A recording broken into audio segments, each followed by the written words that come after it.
Hey everyone, welcome back to FluttSky. Today we are going to explore the AnimatedBuilder widget in Flutter. This widget is powerful for creating custom animations by rebuilding parts of the widget tree whenever the animation changes. Let's dive in and see how it works with a simple example. Here I have a sample app running. Watch as the Flutter logo smoothly rotates. Let's see the code behind this animation. First, we have a SingleTickerProviderStateMixin.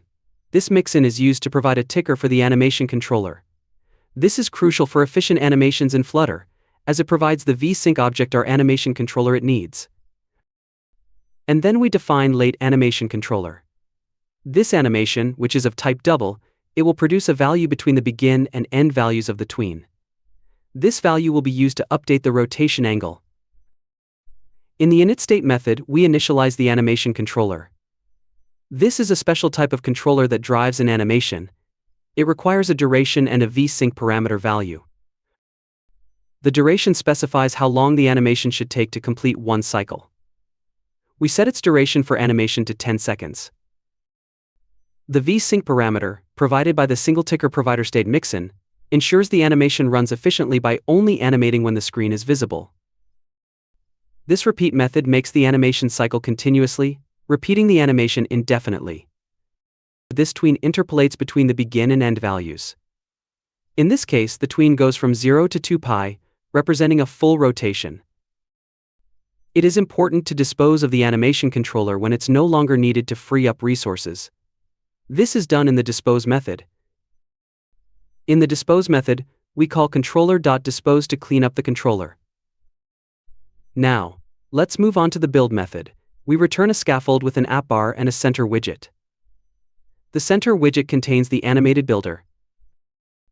The AnimatedBuilder widget takes two main parameters, the animation and the builder. The animation parameter specifies which animation to listen to. The builder is a function that takes the context and child parameters. The context is the build context, and child is the widget to be animated. The child parameter of AnimatedBuilder is the widget that stays constant and does not rebuild. In this case, it's the Flutter logo with a size of 100.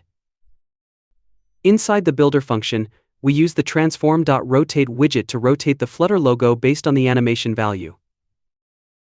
The angle parameter of transform.rotate is set to _animation.value, which changes over time as the animation progresses. This causes the Flutter logo to rotate smoothly. Let's restart our app and see how the animation works. Perfect. As you see, Flutter logo is rotating smoothly. Now, let's experiment with different tween values to see how we can create other animations. First, let's change the tween to scale the logo instead of rotating it. We use transform.scale widget and _animate.value as parameter property for scale. Then we'll interpolate tween value between a scale of 1 and 2. Now, we will update the duration to 2 seconds. Let's restart our app and see how the changes looks. As you can see, the logo now scales up and down smoothly.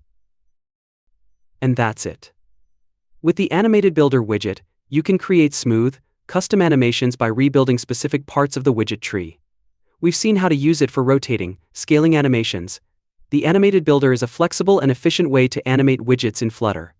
I hope you found this tutorial helpful. If you did, please like, share, and subscribe for more Flutter content. Thanks for watching, and I will see you in the next video.